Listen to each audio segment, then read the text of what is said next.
Last night we spent quite a bit of time talking about the problem, talking about the physical allergy that ensures we can't safely drink, talking about the obsession of the mind that ensures that we can't keep from drinking. And the ultimate conclusion to that was if you can't safely drink without getting drunk, and if you can't keep from drinking, then you've become absolutely powerless over alcohol. And most certainly our lives have become unmanageable. If not at that time, we just keep on drinking, and after a while they will be for sure. So this morning we're going to look at an example of a guy that had that problem. A good textbook never tells you anything anyhow, but what it don't back it up with more information. And we're going to look at Bill's story this morning. And Bill's story is a classic example of an alcoholic who had the allergy and who had the obsession of the mind. Now we got to remember back in the 1930s, Bill learned very early on the value of sharing your story with another alcoholic when he went to see Dr. Bob. And immediately Dr. Bob could see his problem also. They went to see Bill Dotson and they shared their stories with Bill Dotson. Bill Dotson could see his problem through their stories. And they learned very early on that it was necessary for one alcoholic to identify with another in order to be able to get their interest and get their attention. And when the big book was first published, they knew they wouldn't be able to sit down with the first person out here in California and share their story one-on-one. So the big book had to be complete enough to do that. So they said, we'll put Bill's story in here at the very beginning.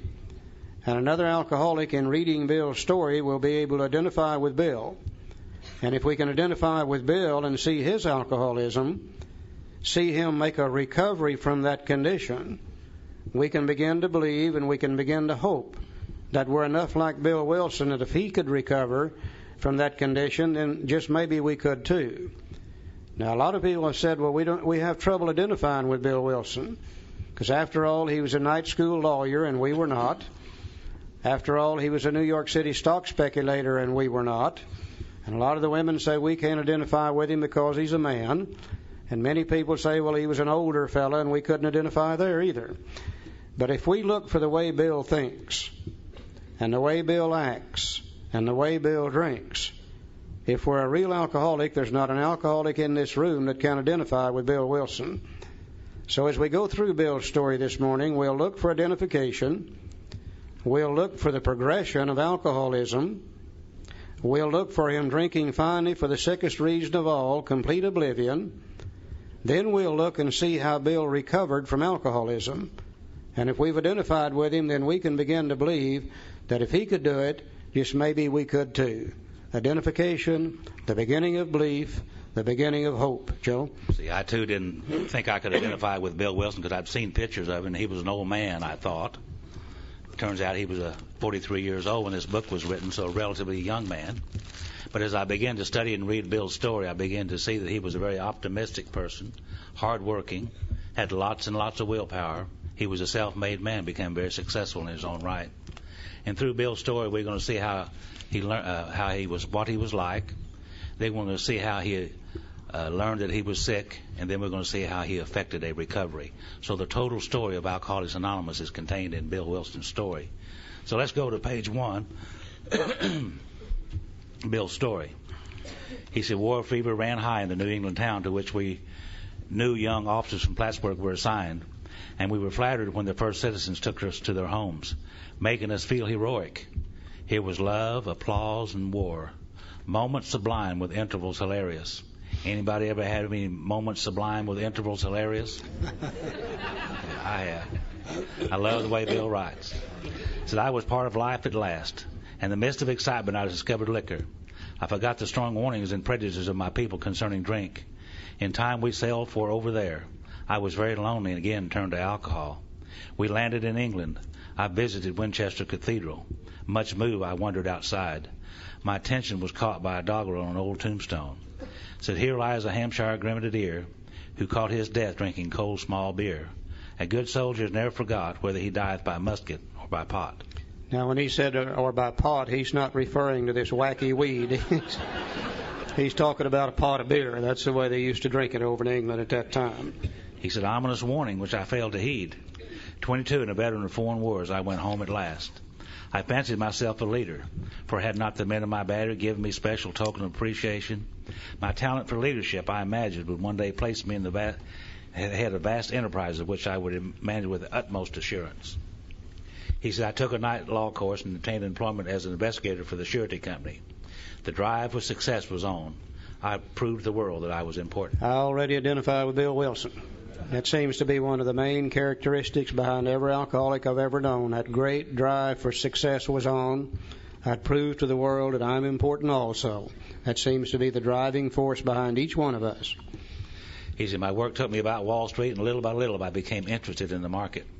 Many people lost money, but some became very rich. Well, why not I? I studied economics and business as well as law. Potential alcoholic that I was, I nearly failed my law course. At one of the finals, I was too drunk to think or to write. Though my drinking was not yet continuous, it disturbed my wives. I can identify with Bill. So we had long talks when I would still her forebodings by telling her that men of genius conceive their best projects when drunk. I have no trouble identifying with Bill Wilson. That the most majestic constructions of philosophic thought were so derived. Charlie said last night we make our living selling fast talks to slow-thinking people, and Bill's trying to do some of that here, but we all know that Lois didn't buy that. He said by the time I'd completed the course, I knew the law was not for me. The inviting maelstream of Wall Street had me in its grip. Business and financial leaders were my heroes. Out of this alloy of drink and speculation, I commenced to forge the weapon that'll one day turn in its flight like a boomerang and all but cut me to ribbons. Living modestly, my wife and I saved $1,000. It went into certain securities, then cheap and rather unpopular. I rightly imagined that they would someday have a great rise. I failed to persuade my broker friends to send me out looking over factories and managements, but my wife and I decided to go anyway. I had developed a theory that most people lost money in stocks through ignorance of markets. I discovered many more reasons later on. Now, Bill is referring to a time back in the 1920s when the stock market was on a roll. Just about everybody that dealt with stocks was making money. All you had to do is buy them and hold on to them, let them go up in price, sell them, take your profits, buy some more. Everything was done on about a 10% margin. Everything was pure speculation. Bill really became one of the first investment counselors on Wall Street. He began to say, look, sooner or later this bubble is going to burst. Sooner or later we're going to have to start making our decisions based on fact rather than speculation. He went to the people who had the money, and he said, I don't have the money to do this, but if you guys would back me financially, I'll leave New York City and I'll start visiting these companies. And I'll look at the plants and I'll talk to the employees and I'll examine the books wherever I can. And I'll write up reports and send them back in here. And we'll start making our decisions whether to buy or not based on fact. And they said, nah, Bill, we don't need that kind of information. We're making about all the money we want to make anyhow. And you know how we alcoholics are. If we get a good idea, stubborn as hell, we're going to carry it out one way or the other. He said, to hell with them. I don't need them anyhow. I'll just go do this on my own. He said we gave up our positions and off we roared on a motorcycle. The sidecar stuff with tent blankets, a change of clothes, 3 huge volumes of a financial reference service. Our friends thought a lunacy commission should be appointed. Perhaps they were right. I had had some success in speculation, so we had a little money. But we once worked on a farm for a month to avoid drawing on our small capital. That was the last honest manual labor on my part for many a day. We covered the whole eastern United States in a year. At the end of it, my reports to Wall Street procured me a position there and the use of a large expense account. The exercise of an option brought in more money, leaving us with a profit of several $1,000s for that year.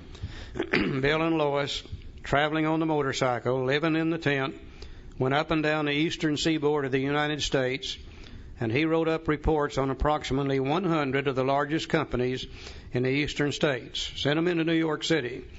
The guys that had the money saw them, and they said, oh, yeah, man, this is great information. Immediately they put Bill on the payroll, gave him a large expense account. He exercised an option, made a good profit. For the first time in his life, he's got something. He came from a little town called East Dorset, Vermont. He had never had anything before in his life. Here's how he feels. For the next few years, fortune threw money and applause my way. I had arrived. God, how many of us have done the same kind of things Bill did? My judgment and ideas were followed by many to the tune of paper millions. The great boom of the late 20s was seething and swelling. Drink was taking an important, exhilarating part in my life. There was loud talk in the jazz places uptown. Everyone spent in thousands and chattered in millions. Scoffers could scoff and be damned. I made a host of fair weather friends. And here's Bill now back in New York City, on top of the heap. He's making money for himself and a lot of other people. He's drinking also, but drinking is not a problem right now. It's a very exciting thing, and Bill is really, really, really becoming a success at what he wanted to be. We also know, though, that if he's alcoholic, his drinking is going to get worse because it is a progressive thing. Let's see where he goes now from the top of the heap. He said, my drinking assumed a more serious proportions, continuing all day and almost every night. The remonstrances of my friends terminated in a row, and I became a lone wolf. How many of us have done the same thing, Bill? But people begin to say to Bill, you're drinking too much. Bill, you're costing us money. Bill, why don't you cut back? Bill, why don't you quit? And once again, rather than even consider that, Bill said, to hell with them. I don't need them. He begins to operate on his own now. I have no problem identifying with Bill Wilson. So there were many unhappy scenes in our sumptuous apartment. There had been no real infidelity, for loyalty to my wife helped at times by extreme drunkenness kept me out of those scrapes. Now, I've always believed about everything Bill wrote, but I'm not sure about that. You see, we have a book in AA called As Bill Sees It, and now and on they have a book called As Lois Remembers. A whole lot different. They're not exactly the same either.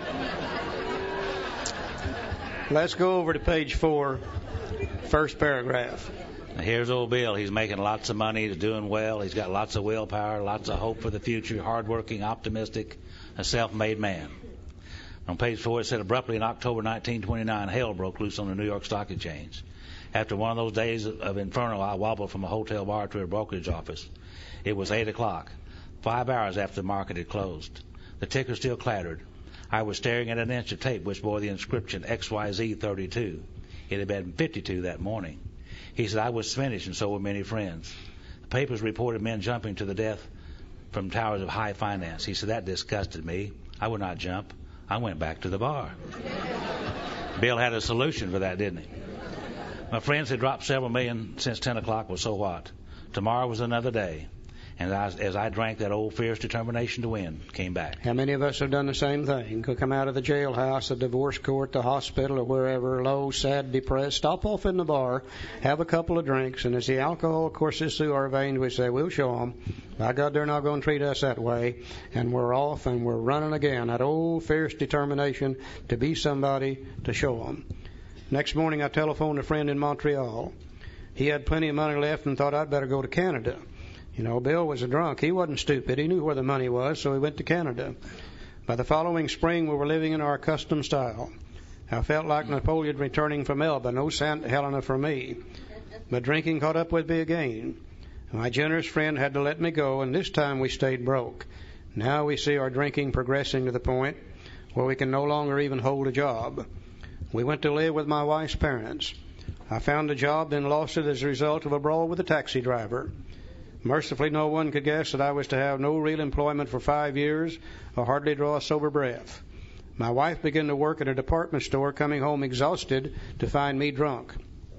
I became an unwelcome hanger-on at brokerage places, people where he used to be the fair-haired boy, where he used to make lots of money for lots of people. He goes in there now and they're saying, Bill, we'd rather you didn't come in here today. You're about half drunk and you don't look good and you're smelling bad.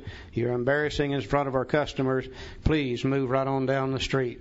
Certainly, we can see the progression of alcoholism. We've gone from excitement to now then we've gone to the point where it controls us completely. No longer hold a job. Nobody wants us around anymore. It starts to get worse.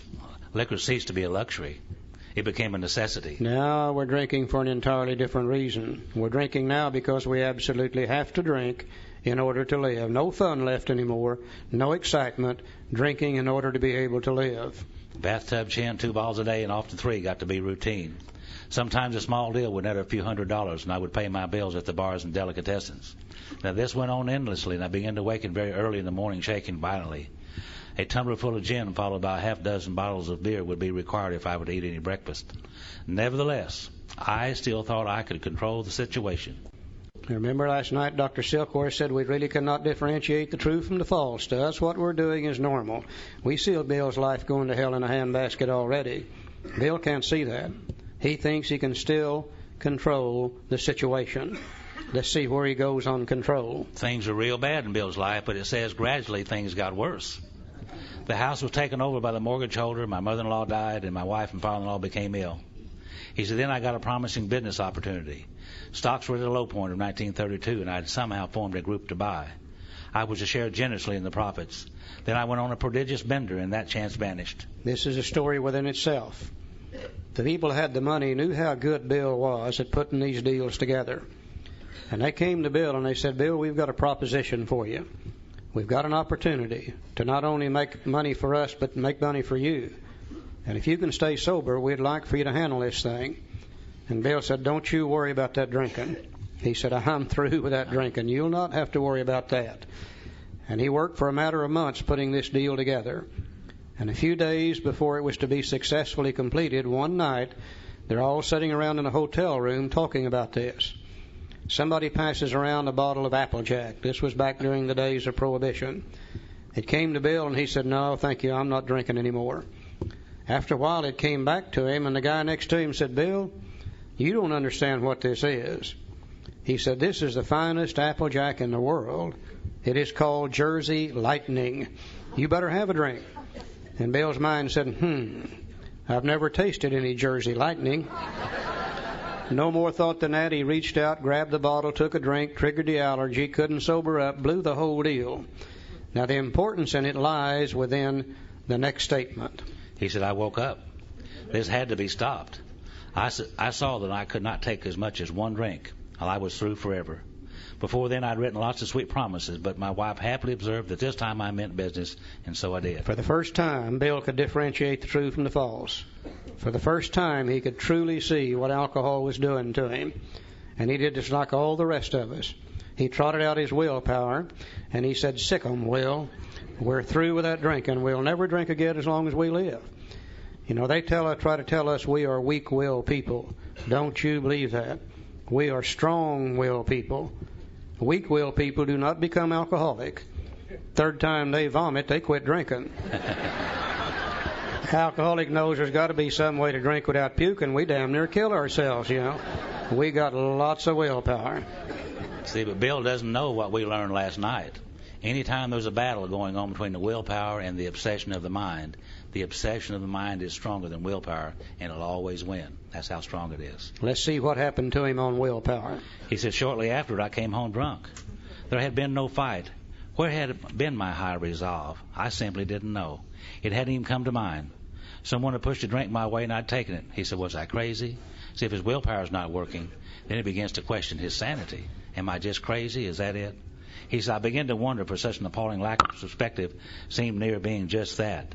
Now, renewing my resolve, I tried again. Some time passed, and confidence began to be replaced by cocksureness. He said I could laugh at the gin mills. Now I had what it takes. One day I walked into a cafe to telephone. In no time I was beating on the bar, asking myself how it happened. And as the whiskey rose to my head, I told myself I would manage better next time. But I might as well get good and drunk then, and I did. Anybody in here identify with Bill Wilson? Huh? He said the remorse and horror and hopelessness of the next morning are unforgettable. Can you guys hear him from the back? Can you hear back there okay? Yeah. Okay. My voice is a little low here this morning. Okay, where am I? All right. Laughlin, Nevada. I got a wonderful memory. It's just short. So the remorse and horror and hopelessness of the next morning are unforgettable. The courage to do battle was not there. My brain raced uncontrollably. There was a terrible sense of impending calamity. I hardly dared cross the street lest I collapse and be run down by an early morning truck, for it was scarcely daylight. An all-night place supplied me with a dozen glasses of ale. My writhing nerves were stilled at last. A morning paper told me the market had gone to hell again, well, so had I. The market would recover, but I wouldn't. That was a hard thought. Should I kill myself? No, not now. Then a mental fog settled down. Gin would fix that, so 2 bottles in the oblivion. See, Bill questioned he used his willpower, and that didn't work. He began to question his sanity, and that didn't work. And then he began to contemplate suicide. And then he was drinking for the sickest effect of all, total oblivion. And that's where we find Bill at this time. He said, the mind and body are marvelous mechanisms, for mine endured this agony 2 more years. Sometimes I stole from my wife's slender purse when the morning terror and madness were on me. Again, I swayed dizzily before an open window or the medicine cabinet where there was poison, cursing myself for a weakling. There were flights from city to country and back and my wife and I sought escape. Then came the night when the physical and mental torture was so hellish, I feared I'd burst through my window, sash and all. Somehow I managed to drag my mattress to a lower floor lest I suddenly leap. A doctor came with heavy sedative. Next day found me drinking both gin and sedative. This combination soon landed me on the rocks. People feared for my sanity, and so did I. I could eat little or nothing when drinking, and I was 40 pounds underweight. So now we find Bill drinking for oblivion, not eating very often. I can identify with Bill. He's dying of malnutrition. And I can identify with Bill, because when I was drinking in those last years of my drinking, occasionally I'd eat a bologna sandwich because I knew you're supposed to eat something rather than just drink. And that's what Bill was doing at this time, dying of malnutrition. My brother-in-law is a physician, and through his kindness and that of my mother, I was placed in a nationally known hospital for the mental and physical rehabilitation of alcoholics. This is the Towns Hospital in New York City, and this is the summer of 1933. Under the so-called belladonna treatment, my brain cleared. Belladonna was a drug that they used to fool the body into thinking it had alcohol in it. It was used for withdrawal purposes. It's what they use Valium for today. Hydrotherapy and mild exercise help much. Hydrotherapy is a water treatment. We saw some of that in a treatment center in Australia back in the 1980s. They would put the alcoholic on a gurney, roll him into the shower room, and they had shower heads all the way around the shower room, alternating hot and cold water. Be in there for about 30 minutes. Doesn't cure alcoholism, but it makes a clean drunk out of you, I'll guarantee you that. Those guys that come out there and their skin all wrinkled up and shriveled up. He said, best of all, I met a kind doctor. Now, this is Dr. Silkworth, who explained that though certainly selfish and foolish, I'd been seriously ill, bodily and mentally. Silky sat down with him and explained his ideas about the physical allergy and the obsession of the mind. And here's the effect it had on Bill. He said, it relieved me somewhat to learn that in alcoholics the will is amazingly weakened when it comes to combating liquor, though it often remains strong in other respects. My incredible behavior in the face of a desperate desire to stop was explained. Understanding myself now, I fared forth in high hope. For 3 or 4 months the goose hung high. I went to town regularly and even made a little money. Surely this was the answer, self-knowledge. For the first time, Bill understood his problem. He knew it was not willpower. He knew it wasn't moral character and sin. He knew it was a physical allergy coupled with an obsession of the mind, and that's what made him absolutely powerless. And he said, now that I know what's wrong with me, I'll not have to drink any longer. Let's see where he goes from here. That information we learned last night about the doctor's opinion and the illness of alcoholism is very, very important information. But, it's just information. It will not solve alcoholism just because we know what the problem is, as Bill found out. But it was not. For the frightful day came when I drank once more. The curve of my declining moral and bodily health fell off like a ski jump. And after a time, I returned to the hospital. Now, this is the summer of 1934. A year later, we go back into the towns for the second time. He said, this was the finish, the curtain, it seemed to me.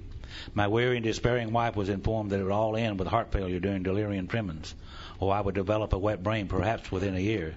She would soon have to give me over to the undertaker or the asylum. Bill was laying in the hospital room there all sick. He overheard Lois and Dr. Silkworth talking. She said, Dr. Silkworth, is there any hope for him? And he said, no, I don't believe so, Lois. We'll have to give him over to the undertaker or the asylum because there's no solution for Bill.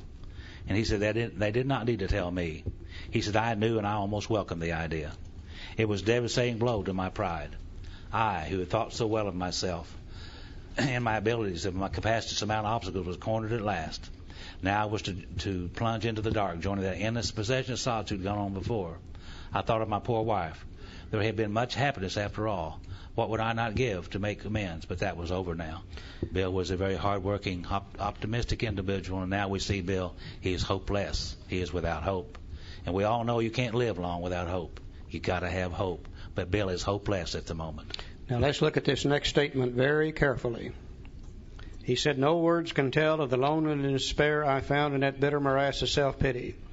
Quicksand stretched around me in all directions. I had met my match. I had been overwhelmed. Alcohol was my master. I've never seen a better description of step one. No step one written in those days, but surely this is where Bill took it. He admitted complete defeat. Alcohol had whipped him in a fair fight. He was completely powerless over alcohol. Now, if that should happen to you and I today, chances are we would say, well, that being the case, I guess I better go to AA. But Bill didn't have any AA to go to. He's in the best facility he knows of. So even though he's admitted his powerlessness, even though he's taken what we know as step one, the only thing he can do is leave that hospital, try to stay sober on his own. Trembling, I stepped from the hospital a broken man. Fear sobered me for a bit. Then came the insidious insanity of that first drink. And on Armistice Day 1934, I was off again. Everyone became resigned to the certainty that I would have to be shut up somewhere or would stumble along to a miserable end. How dark it is before the dawn. In reality, that was the beginning of my last debauch. I was soon to be catapulted in what I like to call the fourth dimension of existence. I was to know happiness, peace, and usefulness as a way of life that is incredibly more wonderful as time passes. Near the end of that bleak November, I sat drinking in my kitchen, and I imagine it was a pretty bleak November. He started drinking on November the 11th, triggered the allergy, couldn't stop, been drunk now for about 3 weeks. With a certain satisfaction, I reflected there was enough gin concealed about the house to carry me through that night to the next day. My wife was at work. I wondered whether I dared hide a full bottle of gin near the head of her bed. I would need it before daylight. My musing was interrupted by the telephone. The cheery voice of an old school friend asked if he might come over. Now, this was Ebby Thatcher. And Bill and Ebby had gone to school together when they were younger, did lots of drinking together. And Bill knew about Ebby, and he knew how Ebby drank. And he said he was sober. And if you'll notice, that's in squiggly writing. Squiggly writing in the big book is very important. This really amazed Bill. Ebby's sober. He said, well, it's years since I remember coming to New York in that condition. I was amazed. Rumor had it that he had been committed for alcoholic insanity. The last Bill had heard about Ebby is Ebby was going to be committed to the state insane asylum in the state of Vermont for alcoholic insanity. That's what they used to do with people like us before we had the treatment centers. They'd haul us in front of a judge. The judge would commit us to the state insane asylum for alcoholic insanity for an undetermined period of time. Till you got well. You would stay there until you got well. And that's the last he had heard about Ebby. He said, I wondered how he'd escaped. He was amazed that Ebby was out of this treatment center, or insane asylum, excuse me. Same thing. Same thing. Yeah. They've renamed everything, these days. They talk about dysfunctional families today. Well, mine was just crazy as hell. I don't know. But Ebby come from a very prominent family in Albany, New York. In fact, his father was the mayor of Albany. Very prominent family, and Ebby's drinking was embarrassing the family. So they called Ebby in one day, said, Ebby, said, you're embarrassing the family with your drinking. We would like for you to just basically get out of town. And going over there to Vermont and stay at the old summer place, and we'll be over there this summer. And while you're there, you might as well sober up. And if you get sober, you might as well make yourself useful and paint up and fix up the old summer place because we'll be using it. So Ebby got out of town and went over to Vermont. He began to fix up the old summer place, painting and fixing up. And one day he finished painting this wall, and he looked at it and he was admiring that. And he noticed that some pigeons were doing some things on the side of his wall that he didn't like. So he went in the house and got his shotgun out and began to shoot at the pigeons, blowing holes in the side of the wall. Well, the neighbors, they don't like that at all. So they called the police and they had him arrested, and they took him before the judge, and they were going to commit him for alcoholic insanity. But Ebby got real lucky. Two fellows interceded on his behalf. One guy's name was Roland Hazard. The other one was Seaver Graves. And they asked the judge if they might release Ebby to their care because they were going to the Oxford group, and they felt if they took Ebby to the Oxford group meetings and if he would apply the tenets of the Oxford group to his life, maybe he too could stay sober as they had. Well, Ebby began to go to the Oxford group meetings, and he began to stay sober. And a couple of months later, he goes to New York to the Calvary Mission, was the headquarters of the Oxford group at that time. And he began to stay there in that mission. And after a while, he decided that he remembered his friend Bill. He said, I think I'll go over and talk to Bill. Maybe I can help Bill stay sober, as these two fellows had helped me. Now, Bill didn't know any of this, though. He said, I wondered how he'd escaped. Of course, he would have dinner, and I could drink opium with him. Unmindful of his welfare, I thought only of recapturing the spirit of other days. There was that time we'd chartered an airplane to complete a jag. His coming was an oasis in this dreary desert of futility. The very thing an oasis, drinkers are like that. The door opened and he stood there fresh-skinned and glowing. There was something about his eyes. He was inexplicably different. What had happened? I pushed a drink across the table and he refused it. Disappointed but curious, I wondered what got into the fellow. He wasn't himself. Come, what's all this about? I queried. And he looked straight at me simply but smilingly. He said, I've got religion. Now, I'm damn glad that didn't happen in my kitchen. I have no idea what I would have done. But here's what Bill did. He said I was aghast. So that was it. Last summer, an alcoholic crackpot. Now I suspected a little cracked about religion. He had that starry-eyed look. Yeah, the old boy was on fire, all right. But bless his heart, let him rant. Besides, my gin would last longer than his preaching. But he did no ranting. In a matter-of-fact way, he told how two men had appeared in court persuading the judge to suspend his commitment. They had told of a simple religious idea, which is step 2, and a practical program of action, which is steps 3 through 12. That was 2 months ago, and the result was self-evident. It worked. So now then, Bill knows all 3 things. He got the problem from Dr. Silkworth. He got the solution, here referred to as a simple religious idea, from Ebby. He got the practical program of action from Ebby. So now he knows all 3 things. But Bill is also, just like so many of us, he did not like this simple religious idea. You know, Bill's thoughts and his ideas about God and about religion and etc. were enough that made him resent what Ebby had brought to him. He said he'd come to pass his experience along to me if I cared to have it. I was shocked but interested. Certainly I was interested. I had to be, for I was hopeless. He talked for hours. Childhood memories rose before me. I could almost hear the sound of the preacher's voice as I sat on still Sundays way over there on the hillside. There was that proffered temperance pledge I never signed. My grandfather's good-natured contempt of some church folk and their doings. His insistence that the spheres really had their music, but his denial of the preacher's right to tell him how he must listen. You know, Bill's grandfather, Grandpa Griffith, raised him from 12 years on.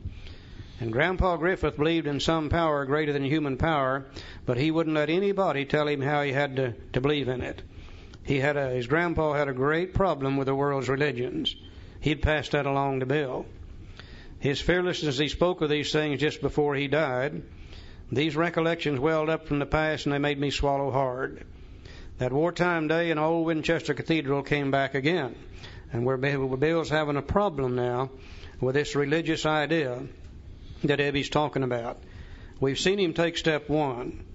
In the next couple of pages, we're going to see him take step 2. Let's see how he came to be able to accept this religious idea. Yeah, Bill has already took step 1, so now he's between steps 1 and 2. He hasn't took steps 2 yet. He began to ponder these things. He said, I always believed in a power greater than myself. I'd often pondered these things. I was not an atheist. Few people really are, for that means blind faith in the strange proposition that this universe originated in a cipher and aimlessly rushes nowhere. My intellectual heroes, the chemists, the astronomers, even the evolutionists suggest vast laws and forces at work. But despite contrary indications, I had little doubt that a mighty purpose and rhythm underlay all. How could there be so much precise and immutable law and no intelligence? I simply had to believe in a spirit of the universe who knew neither time nor limitation. But that was as far as I had gone. Now here's where I really began to identify with Bill Wilson. With ministers in the world's religions, I parted right there. When they talked of a God personal to me who was love, superhuman strength, and direction, he said, I became irritated and my mind snapped shut against such theories. To Christ I could see the certainty of a great man, not too closely followed by those who claimed him. His moral teachings most excellent. For myself, I had adopted those parts which seemed convenient and not too difficult. The rest I disregarded. Anybody in here identify with Bill Wilson? Huh? You betcha. We can see that Bill's having a terrible time with this religious idea.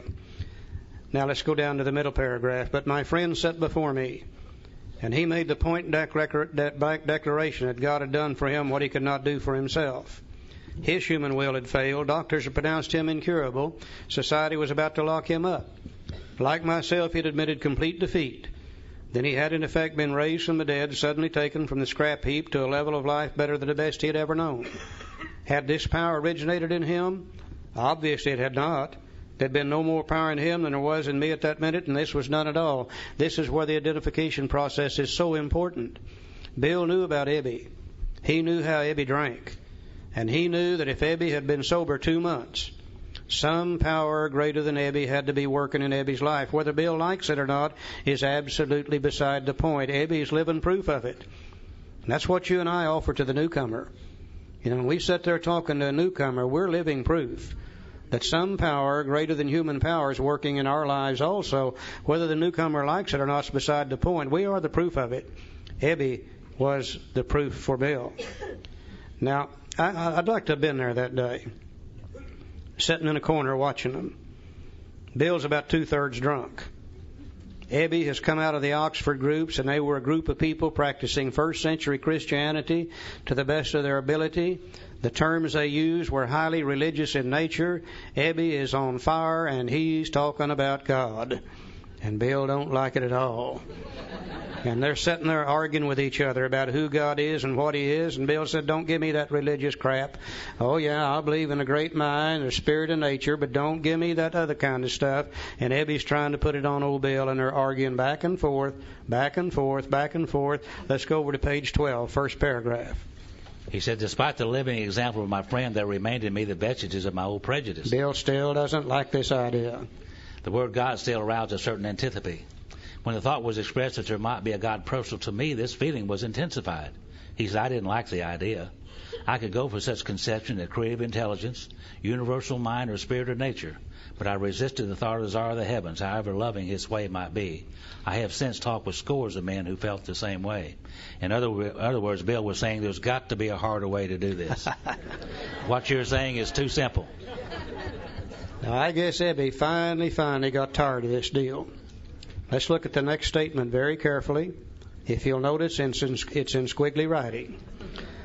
My friend suggested what then seemed a novel idea. He said, well, why don't you choose your own conception of God? In other words, he said, Bill, what are we arguing about? What difference does it make what we call him? Why don't you choose your own conception of God? And we're no longer dealing with religion now. We're dealing with spirituality. You see, religion says this is the way you have to believe. Spirituality says it really doesn't make any difference how you believe. The only question is, are you willing to believe? So we're through with religion. Now we're talking about spirituality. And here's the effect that it had on Bill. That statement hit me hard. It melted the icy intellectual mountain whose shadow I'd lived and shivered many years. I stood in the sunlight at last. It took all arguments away from him. He couldn't argue with that statement. He said it was only a matter of being willing to believe in a power greater than myself. Nothing more was required of me to make my beginning. I saw that growth could start from that point. Upon a foundation of complete willingness, I might build what I saw in my friend. Would I have it? Of course I would. Surely this is when Bill took step 2. No step 2 written in those days. But here's where he came to believe in a power greater than himself, based on Ebby's simple little statement, why don't you choose your own conception of God? And that statement has opened the door for countless millions of we alcoholics who were having trouble with religion. And I think the reason it really works is we're allowed here to have our own conception of God. And you know, as I look back at my lifetime, I realize I've never had any problem with my own conception of anything. You betcha. Let me believe the way I want to, and I'm ready to go now. Bill is now taking step 2. Isn't that something? Isn't that something?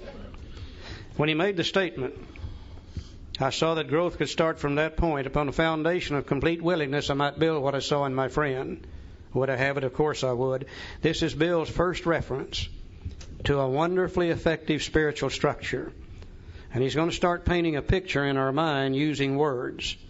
Eventually he'll tell us what the structure is and show us where we'll pass through it to freedom. Now his first reference to it is, upon a foundation of complete willingness, I might build what I saw in my friend. The foundation of this structure is willingness. That came from step 1. When we could see that what we were doing would no longer work, period, we became willing to change. Later on, we're going to see where believing, step 2, is the cornerstone of that structure. And eventually he'll tell us exactly what it is. A beautiful way to teach, painting pictures in our mind using words. If we are willing and if we believe, then we've already started the road to recovery. Bill has now taken steps 1 and 2. Immediately, Abby starts taking him to Oxford group meetings. But remember, Bill's still drinking. Triggered the allergy on November the 11th. He can't stop. On about December the 10th, probably, 1934, Bill was put back in the hospital for the 3rd time for withdrawal from alcohol by Dr. Silkworth. Abby comes to visit with him. They begin to apply the little Oxford group program of action, and Bill had his spiritual experience. Let's look on page 13. Let's see if we can't see the last 10 steps of Alcoholics Anonymous. He's taken 1 and 2. Let's see if we can't see the last 10. He said, at the hospital I was separated from alcohol for the last time. Treatment seemed wise, for I showed signs of delirium tremens.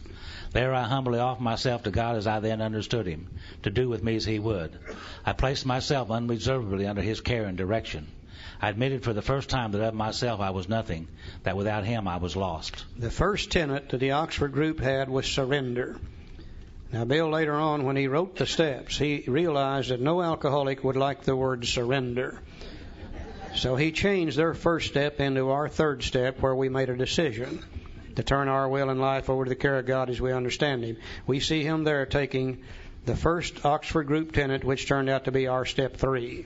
He's now taken 1, 2, and 3. He said, I ruthlessly faced my sins. I ruthlessly faced my sins. Their second tenet was examine your sins.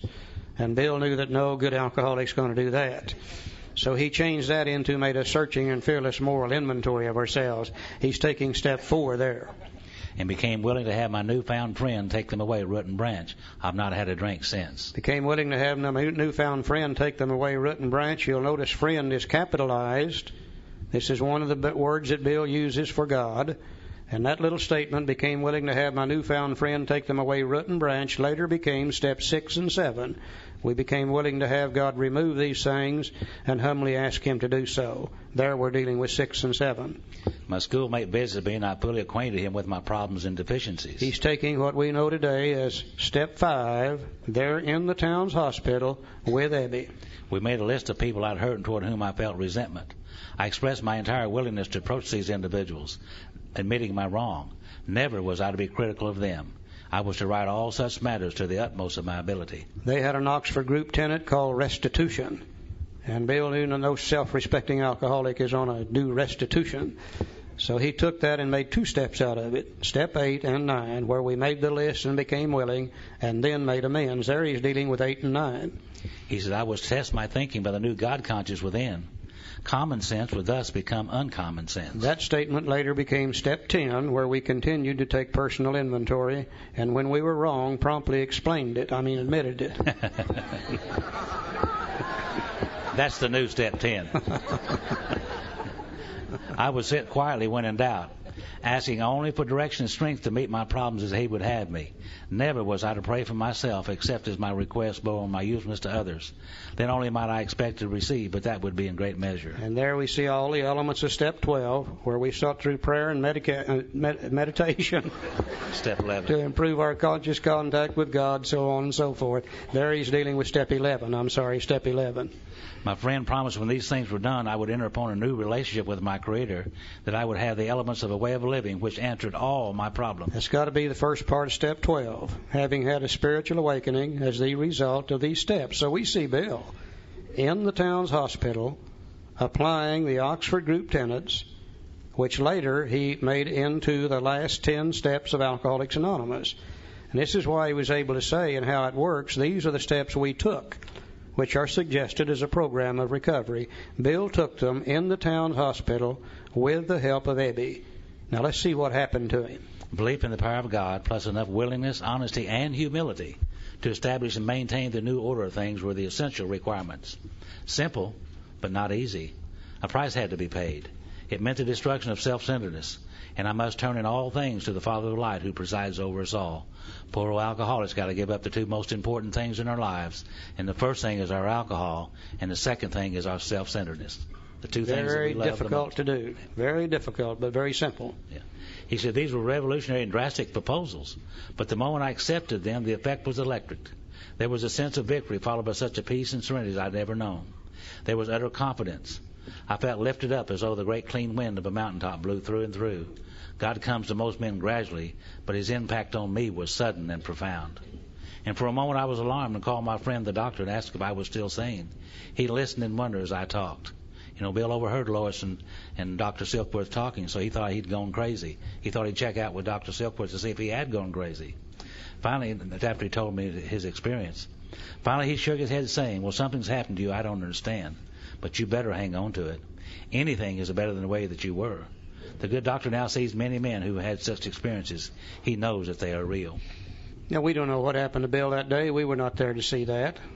But we know this was probably about December the 14th of 1934. We do know that Bill didn't die until January of 1971. We do know that it was never necessary for him to take another drink from this day until the day that he died. Something profound took place in his life that day. Bill always said, I had a vital spiritual experience as the result of these steps, during which old ideas were cast aside and replaced with a new set of ideas, and I was able to live the rest of my life without drinking. Now here's a guy that went in the hospital, selfish and self-centered to the extreme, always doing what he wanted to do whenever he wanted to do it. That was his attitude when he went in there. Let's look at his attitude now that he's had the spiritual experience. He said, while I lay in the hospital, the thought came that there were thousands of hopeless alcoholics who might be glad to have what had been so freely given me. Perhaps I could help some of them. They, in turn, might work with others. Bill had that gigantic spiritual experience, and then he immediately begins to think how he can give it to other people. Something profound happened with Bill. He said, my friend, and this time you'll notice it's a small f, he's referring to Ebby now. My friend had emphasized the absolute necessity of demonstrating these principles in all my affairs. Particularly was it imperative to work with others as he had worked with me. Faith without works was dead, he said, and how appallingly true for the alcoholic. For if an alcoholic failed to perfect and enlarge his spiritual life through work and self-sacrifice for others, he could not survive the certain trials and low spots ahead. If he did not work, he would surely drink again, and if he drank, he would surely die. Then faith would be dead indeed, and with us it's just like that. Thank God Bill knew that and accepted that fact. Because when he was in Akron about to get drunk, he remembered how back in New York City, even though he'd never helped anybody else, that he himself had felt better. That's why he got hold of Dr. Bob, to try to help Dr. Bob, not necessarily to sober up Bob, but to keep Bill from getting drunk. And thank God it kept him from getting drunk, and Bob sobered up, and from there we had the fellowship of Alcoholics Anonymous. Faith without works is dead. And you know, just about anybody I see drink today that's been in AA for any period of time, usually they have quit working with other people. And when they quit working with other people, they start thinking about self only. And after a while, all the old problems come back, and we end up getting drunk all over again. Always working with others will help us when nothing else will. He said, my wife and I abandoned ourselves with enthusiasm to the idea of helping other alcoholics to a solution to their problems. It was fortunate for my old business associates remained skeptical for a year and a half, during which I found little work. I was not too well at the time, and I was plagued by waves of self-pity and resentment. This sometimes nearly drove me back to drink. But I soon found when all other measures failed, work with another alcoholic would save the day. Many times I've gone to my old hospital in despair. On talking to a man there, I'd be amazingly lifted up and set on my feet. It's a design for living that works in rough going. We've took a design for living that works in rough going and turned it into a non-drinking society, I'm afraid. This is designed for living. And the work is really, really hard, but the pay is really, really good, too. We managed to stay sober. Isn't that something? Now, if we're a brand new alcoholic out here in California, no fellowship around us, first contact we've ever had is this book called Alcoholics Anonymous. We've read the doctor's opinion. We've been able to see what our problem is. We've read Bill's story. We've been able to identify with another alcoholic. We've seen him go from fun drinking to drinking because of absolute necessity, going finally to the sickest of all, complete oblivion. Then we've seen him recover from that condition. Now, surely, we could say to ourselves, we're enough like this guy, that if he can recover, just maybe we could too. The beginning of belief, the beginning of hope. By now, we could probably hardly wait to see what really did take place in Bill's life and how he recovered. And I don't think it's by accident the very next chapter is titled, There is a Solution. There is a solution to the thing that Bill has really described in his own story here, and to what Dr. Silkworth has talked to us about it. Now, if our problem is powerless, which we should be convinced of that by now, then obviously the answer is going to lie within power. We do know that it was never necessary for him to take another drink from this day until the day that he died. Something profound took place in his life that day. Bill always said, I had a vital spiritual experience as the result of these steps, during which old ideas were cast aside and replaced with a new set of ideas, and I was able to live the rest of my life without drinking. Now, here's a guy that went in the hospital, selfish and self-centered to the extreme,